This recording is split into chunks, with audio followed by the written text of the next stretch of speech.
How to use Cash App. Hey everybody, welcome back to our channel. In today's video we are going to learn how we can use Cash App, so make sure to watch the video till the end.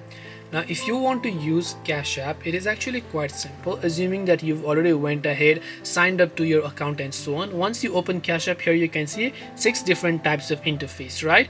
The first one over here is the home page, where you'll find a current balance. You can add cash, you can deposit, you can make Bitcoin transaction, you can invest in stocks, and you'll find more ways to add money over here.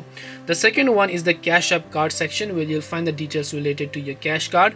The third one, which is right at the center, which is the home page, is the page where you can use to send or receive money. So if you want to send someone $200, you can select that and you can tap the pay option to send the money. Over here is a search bar. You can simply search for your own discover. You can discover the taxes, you can invite the friends to Cash App. When you come here, you'll be able to see all your transaction history of your Cash App account. Now if you want to customize your own account settings, you can tap the profile icon from the top right. Here you will be able to see your account and settings such as personal, linked banks if you want to link a bank account or a debit card in this case, and other details. This way you will be able to use Cash App. Hope this video was very helpful. If you have got any more questions, feel free to also leave them down below. Thank you for watching till the end of this tutorial, and see you soon in the next video.